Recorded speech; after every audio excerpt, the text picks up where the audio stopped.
Welcome to 23 Degrees Sideways. We're going to talk a little bit right now about some more myths, some more of the political myths in America. And I'm going to go through a couple of these really fast because they're just not big enough for entire videos by themselves. Let me rephrase that. They are completely more than enough for hour-long videos by themselves, but I want to give this a really high-level view and not really get into too many legal details. In the previous video, we talked about the Reagan flooded the cities with mentally ill people because, they repealed the SMHA, which hadn't even been implemented yet. I mean, literally was passed in 1980, repealed in 1981. It's not, it's not what people think. It's not the way the myth is written or presented, but neither are any of these. So the first two are going to be legal, and I don't want to get lost in the weeds, but I have read the decisions many times, and I want to tell you that probably the mythology, especially the left mythology on this, is completely wrong. So the first one is Hobby Lobby. And the general myth from the left varies a little bit.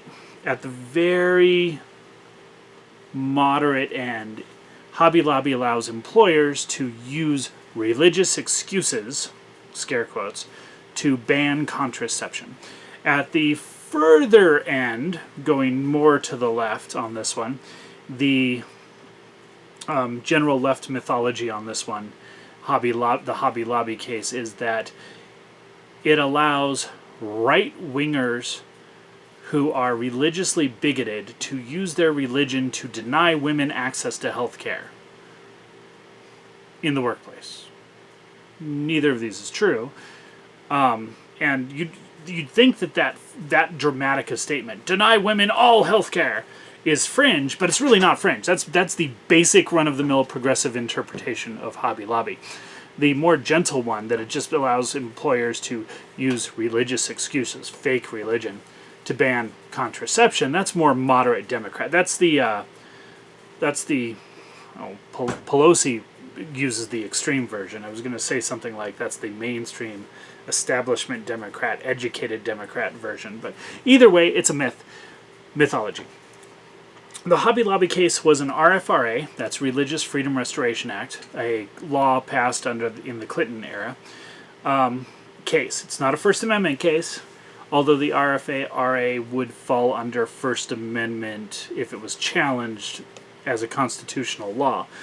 It's not a First Amendment case, it's an RFRA case.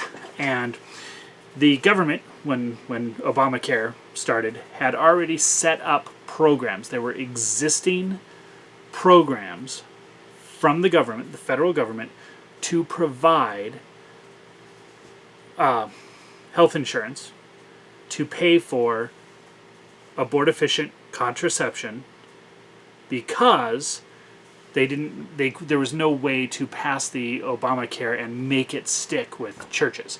So if church employs someone, you can't make the church, the religious institution, fund what they consider to be an abortion. It doesn't matter whether you think it's right or wrong. Specific class of contraceptives.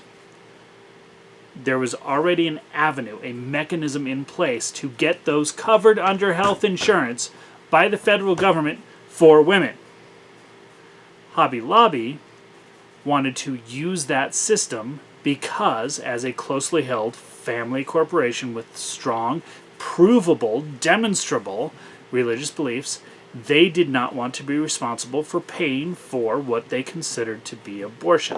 So abortifacient, they're literally abortifacient contraceptives, are covered by a federal program for churches, religious employers, and Hobby Lobby wanted to be included in that. That's it. That's all there is to it. But the myth is that the evil, bad Republicans are going to use their evil, bad religion, which is fake, but it was real, but whatever, they're fundamentalists, but they're fakers, to deny women all access to health care. Bad myth. That one's really bad. Okay, Citizens United is almost as bad, but it's kind of hinges on the idea that that is common on the left, and taught in schools actually, that the First Amendment protects the freedom of the journalistic class as a special right that is not available to other people, or in this case, corporate persons. So let's go through Citizens United. The general mythology of Citizens United is that it allows unlimited corporate political donations. Not true. Absolutely not true. Corporations can't buy elections with donations. That's not... You really need to look at campaign finance law because there's some pretty tight restrictions on there. It's actually a pretty good system. Except, of course, that we allow corporate personhood, which I do disapprove of. So, Citizens United was a free speech, a literal First Amendment case. Citizens United, the group, put out a film, and the film was widely regarded as very partisan, as very specifically promoting a candidate for office, and acted as, in that guise, as a campaign material, sort of like a political ad. Well, the corporation has a right to protected speech. They can say this. They can buy the space to say this. That's how the corporations work in the United States. You don't believe me? CNN is a corporation. Washington Post is a corporation. MSNBC is a corporation. CNBC is a corporation. New York Times is a corporation. Los Angeles Times is a corporation. All of them engage in dramatically partisan political speech. They stump for candidates. They argue in favor of their preferred candidate for office. They do. Absolutely. And they're allowed to because of the First Amendment. Now, the argument here is, does this corporation, Citizens United, have the same rights as this corporation, Washington Post? Why would they not? The only reason you could justify that is if you do believe that the Constitution enshrined a special class of journalists and that somehow there's some test, there's something that makes a journalist or a news corporation into a journalist that is denied other people or corporations. Once again, I do not approve of corporate personhood, but that's where we're at. Reality is reality. Well, no. The Constitution guarantees the freedom of the press, or more specifically, it restricts the government from abridging the freedom of the press. I do know the difference between prescriptive and proscriptive, but I'm trying to just do this quick and easy for you.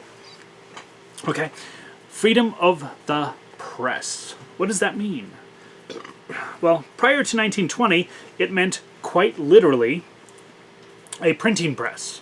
The actual machinery used to publish. Freedom of use of the printing press. Freedom to publish, distribute, print, make information.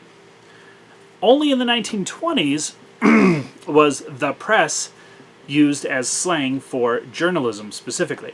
The 1920s is when that started, okay? So when you literally say the press right now, in your mind, you probably think journalists. But journalists are not specially protected by the First Amendment. Publishing, the ability to produce information, is. It's a very key difference. Even if you don't like that difference, even if you want to set up journalists, the press, as a special class, that has nothing to do with the corporation that publishes their speech. The Citizens United film was done by journalists. They did research, they published information. They presented information, then a corporation went out and spent money to get it distributed. CNN does the same thing. Citizens United has nothing to do at all with campaign finance. It's strictly a free speech case. So, myth. Let's do another one that's really quick and easy because it's so easy. The rich don't pay taxes, or the rich don't pay their fair share of taxes. All right. We can talk about corporations and what they pay in a different video. We can talk about that endlessly, all right? We can talk about big businesses and small businesses. We can talk about the de facto, provable, well-known established corruption of democratic cities in how they handle companies, corporations. But the rich are people. We're going to talk about people, individual people. The top 1% in America pay 37.3% of the income taxes. The bottom 90% combined paid 30.5%. This is as of, last year or something. The top 5%, that's incomes over $210,000, paid 60% of taxes. The rich don't pay their share, but they pay most of the taxes. So there you go. Pretty much all I got for you on that one. It's a basic myth. Now, there's people who are going to argue that they didn't really pay those taxes. They got refunds. Dude, the bottom 90% get a lot of refunds, all right? The bottom 50% basically don't pay taxes, and quite a few of them get money from the government despite paying de facto no income taxes. Now, you can argue that they pay lots of other taxes. There's sales tax, and there's this tax, and there's tariffs, and there's that, and that's fine. You can argue about that, different topic, but it has nothing to do with the rich not paying their fair share. If you pay taxes for use, you pay taxes for use. Don't use, don't pay. That's how tariffs work. If you don't have stuff, then you didn't pay taxes for it. If you bought it through your corporation, the tariffs are still paid. The taxes are still paid. Whatever. Big myth, big huge myth. This goes into the deeper myth of the rich being very selfish and, as one of my friends says, "Fuck you, Jack, I got mine," is the basic problem with all rich people and all people of means in America. Whatever. I've never made more than half as much as this friend of mine makes. But it's his viewpoint. That's not, it's a myth. You know, it's a deeper myth that we've got to get into in another episode. Another related myth is that the rich are too rich, and that's just, it's another thing where we have to get into some structural stuff about economics later, another episode. Essentially, the myth is that the rich don't pay their fair share. When it comes to income taxes, they absolutely do. You know, you can say that they should be responsible for 100% of the income taxes, and that therefore they're not paying their fair share, but nope, not going to agree with you. This one just comes off as myth, busted, false, error, lie. Not true. Okay? We'll deal with the deeper ones in another episode. Stay sideways. Have a good one.